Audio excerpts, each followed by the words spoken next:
Everyone, आप सबका स्वागत है आपके अपने YouTube channel make future with science में। मैं सुशील कुमार शर्मा आज कक्षा 10 के अंदर विज्ञान विषय के ऊपर अपन अध्ययन करने वाले हैं। इससे पहले वाले वीडियो में हमने वियोजन अभिक्रिया के बारे में अध्ययन किया था।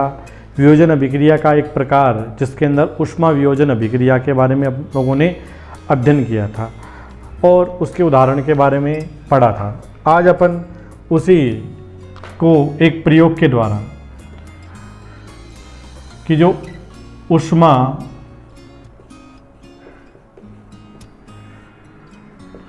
वियोजन अभिक्रिया है, इसको ताप वियोजन अभिक्रिया भी कह सकते हैं अपन।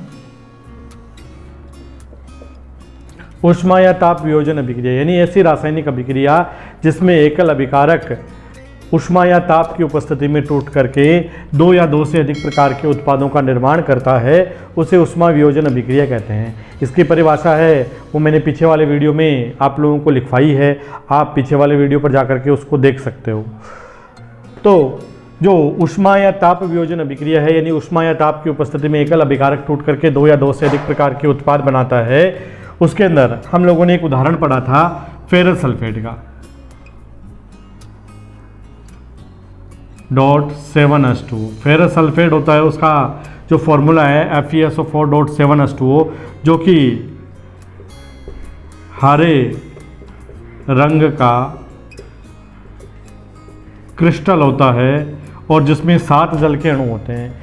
इसको अगर गर्म किया जाता है तो गर्म करने पर फेरस सल्फेट बनता है और इसमें से 7 जल के अणु निकल जाते हैं। और इस फेरस सल्फेट जो कि हरे रंग का है FeSO4, ये भी हरे रंग का होता है। इसको यदि मैं और ऊष्मा या ताप देता हूं तो ये क्या होता है, फेरिक ऑक्साइड, सल्फर डाइऑक्साइड और सल्फर ट्राइऑक्साइड के रूप में टूट जाता है। इस समीकरण को संतुलित करते हैं। अभिकारक में फेरस के एक परमाणु हैं, उत्पाद में 2 है, तो इसको मैं 2 से मल्टीप्लाई करता हूँ। यहाँ अभिकारक में सल्फर के 2 परमाणु हैं, उत्पाद में भी 2 है। यहाँ ऑक्सीजन के 8 परमाणु हैं, उत्पाद में 3 और 2 5 और 3 8, यानी एक समीकरण संतुलित समीकरण हो गई है। इसके लिए इसके अंदर एक क्रियाकलाप दिया हुआ है। उसके अंदर क्या दे रखा है कि एक इस क्रियाकलाप के अंदर अपन क्या क्या चीज़ लेते हैं, एक लेते हैं इसके अंदर इस प्रकार से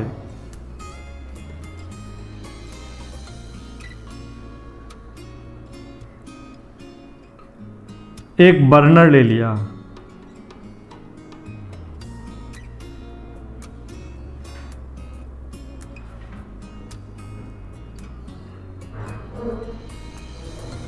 ये एक बर्नर है और इस बर्नर के पास में मैं क्या करता हूं,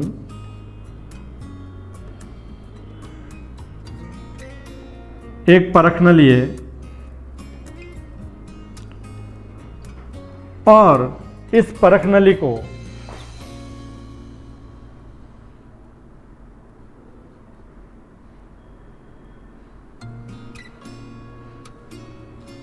एक चिमटे की सहायता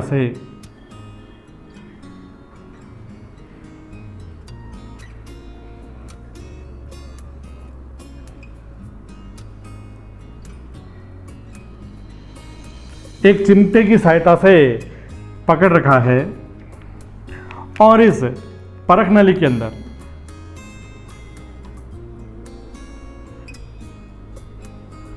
फेरस सल्फेट है वो उपस्थित है।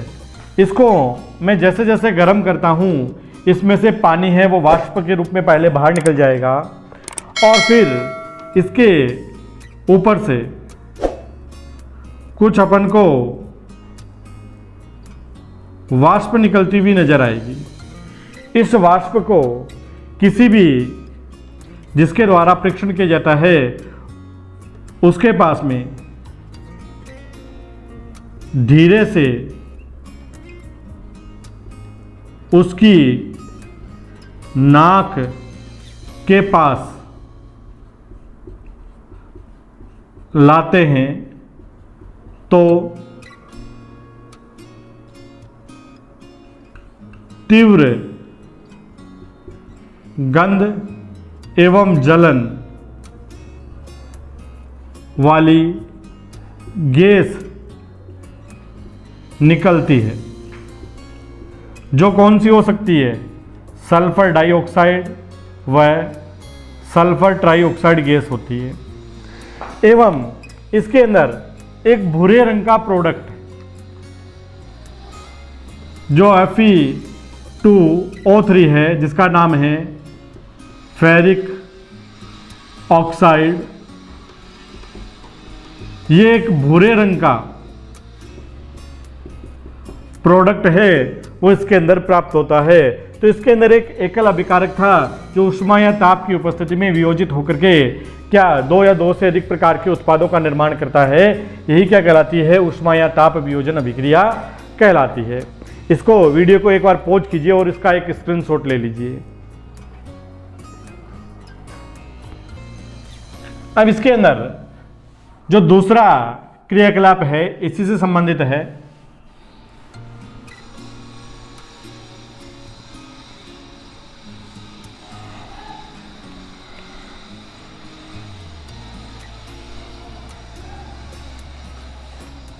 इससे संबंधित जो दूसरा क्रियाकलाप है वो भी ऊष्मा या ताप वियोजन से संबंधित है। इसके अंदर क्या करते हैं? किसी प्रकार से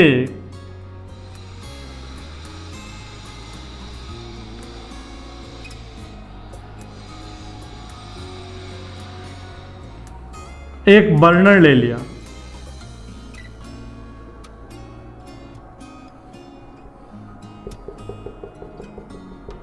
और उस बर्नर के पास में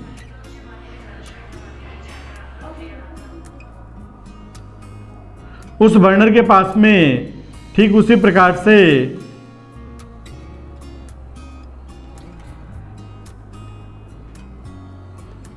एक चिमटे की सहायता से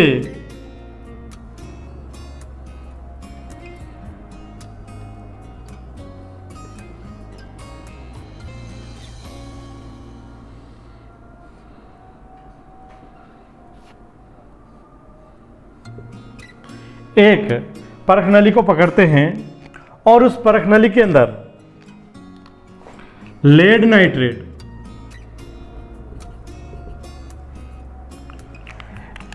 ये क्या है? ये एक बर्नर है, ये चिमटा है, परख नली है और इस परख नली में लेड नाइट्रेट भरा है। जब इसको गर्म किया जाता है तो लेड नाइट्रेट है जिसका फॉर्मूला होता है PbNO3 का होल ट्वाइस। इसको गर्म करते हैं तो लेड ऑक्साइड, नाइट्रोजन डाइऑक्साइड और ऑक्सीजन गैस बाहर निकलती है। यानी एकल अभिकारक है वो टूट करके दो या दो से अधिक उत्पाद बनाता है ताप या ऊष्मा की उपस्थिति में। यह समीकरण असंतुलित है। इसके अंदर लेड इधर एक है, इधर एक है, नाइट्रोजन इधर दो है, इधर एक है। लेकिन इसको अगर संतुलित किया जाता है तो इसके आगे दो लगा दीजिए और नाइट्रोजन है उसके आगे 4 लगा दीजिए। लेड नाइट्रेट के 2, इधर भी 2, नाइट्रोजन के 2 और 2 इंटू 4 तो यहाँ पर भी 4 है। ऑक्सीजन के 6 इंटू 2 12 तो 2 और 8 10 2 12 संतुलित हो जाएगी समीकरण। इसके अंदर जो nitrogen dioxide, nitrogen dioxide बनता है जो कैसा होता है?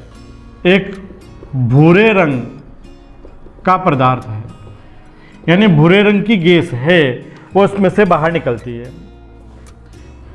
यानी जब आप इसको गर्म करोगे तो इस परख नली के मुख पर हमें एक भूरे रंग की गैस दिखाई देती है जो किसकी बनी होती है? नाइट्रोजन डाइऑक्साइड की बनी होती है।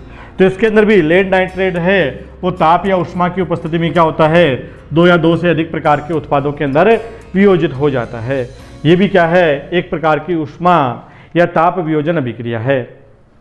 इसी प्रकार से इसके अंदर दूसरी है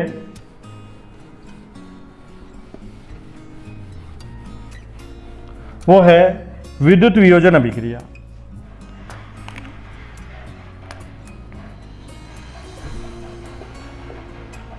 विद्युत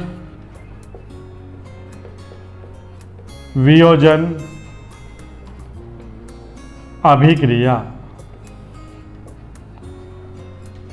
की ऐसी रासायनिक अभिक्रिया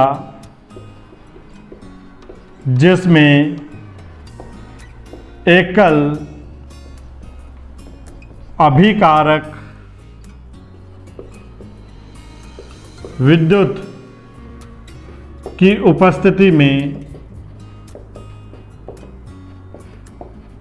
वियोजित होकर दो या दो से अधिक उत्पाद का निर्माण करता है, उसे विद्युत वियोजन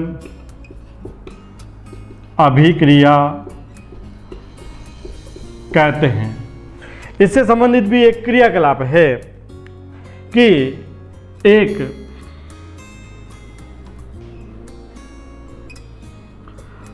प्लास्टिक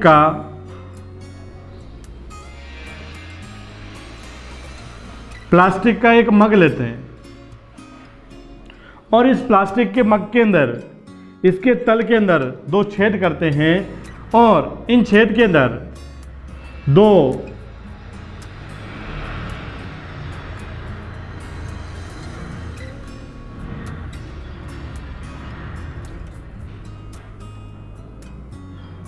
ग्रेफाइट के इलेक्ट्रोड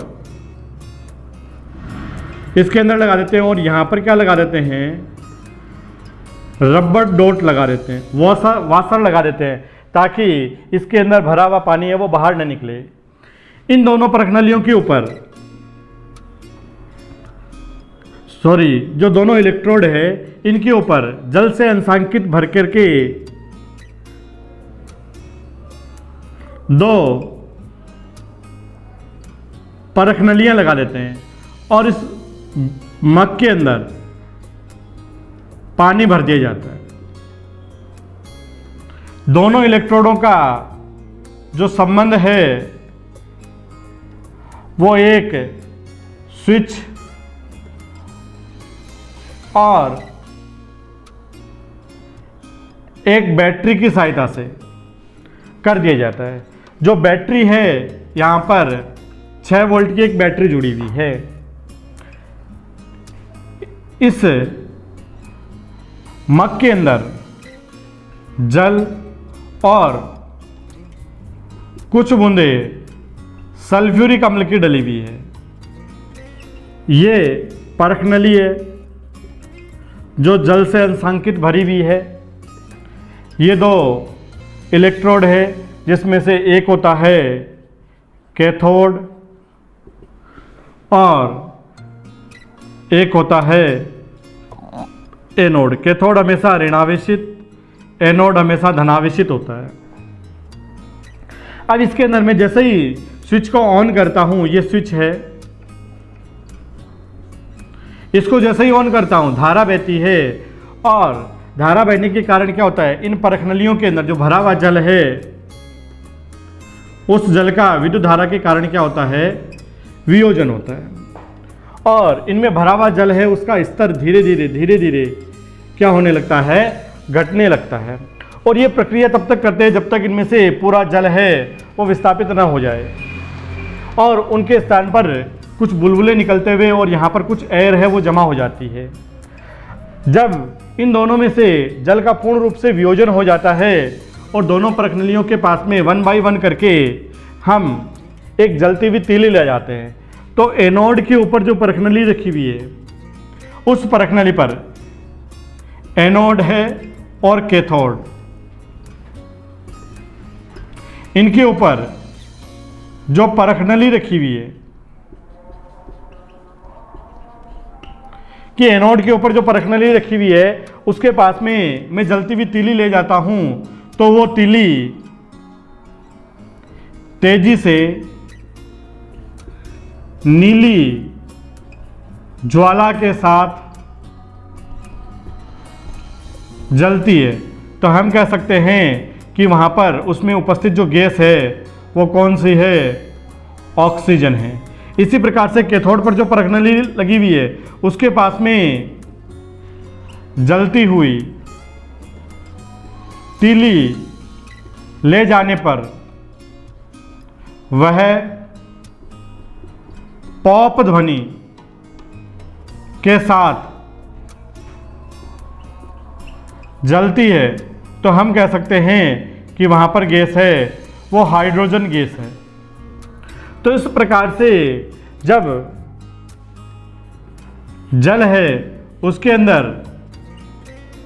विद्युत धारा प्रवाहित की जाती है तो वो हाइड्रोजन और ऑक्सीजन के रूप में वियोजित होता है।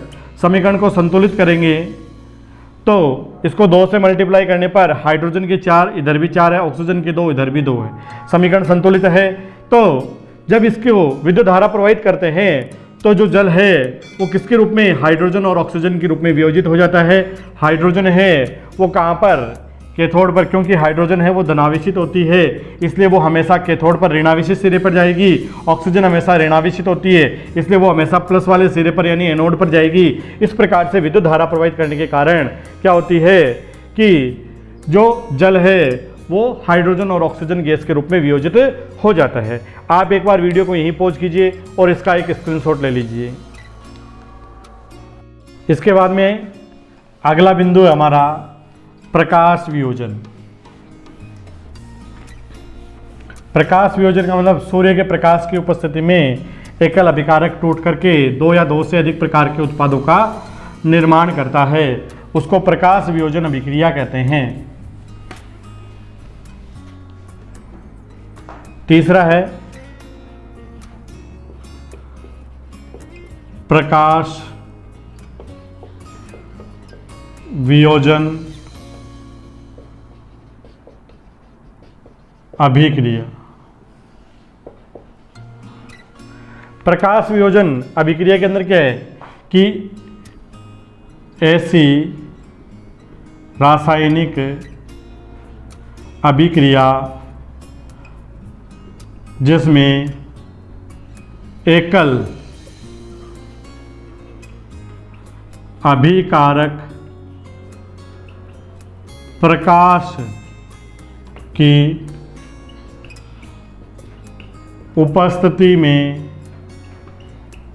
टूटकर या वियोजित होकर टूटकर 2 या 2 से अधिक उत्पाद का निर्माण करता है, उसे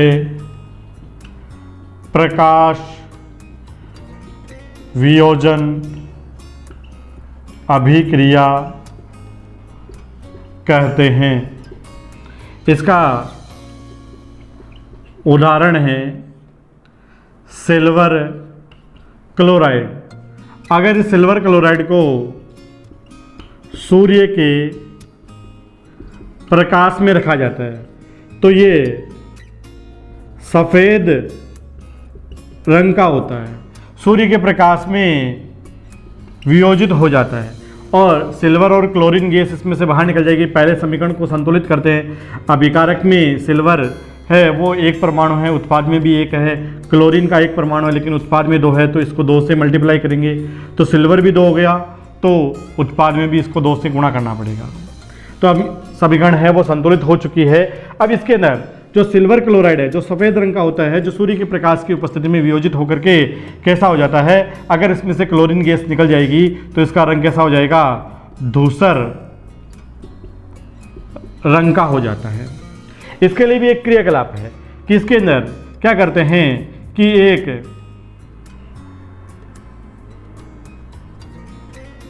एक चाइना डिश है। इस चाइना डिश के अंदर क्या करता हूं मैं, इसके अंदर भाई इस प्रकार से क्या है, सिल्वर क्लोराइड रखा हुआ है। अब इसको मैं क्या करता हूं, सूर्य के प्रकाश के अंदर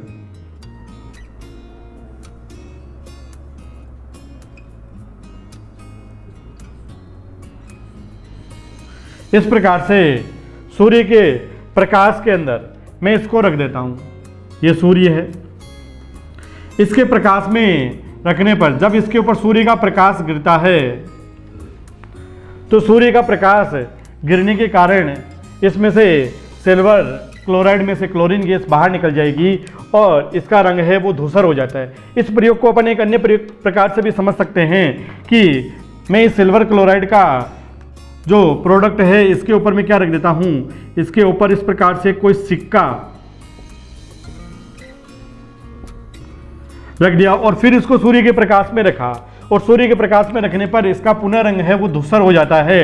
लेकिन जहां पर सिक्का रखा हुआ था उसको उठा करके देखते हैं तो उसके नीचे का रंग है वो हमें सफ़ेद रंग का दिखाई देता है। तो इस प्रकार से हम कह सकते हैं कि जो सिल्वर क्लोराइड होता है वो सूर्य के प्रकाश की उपस्थिति में वियोजित होकर के सिल्वर और क्लोरीन गैस है उसमें से बाहर निकल जाती है, जिसके कारण उस सिल्वर क्लोराइड जो श्वेत रंग का होता है उसका रंग कैसा हो जाता है, धूसर हो जाता है। तो एक बार पुनः आप इस वीडियो को यहीं पर पॉज कीजिए और इसका एक स्क्रीनशॉट ले लीजिए।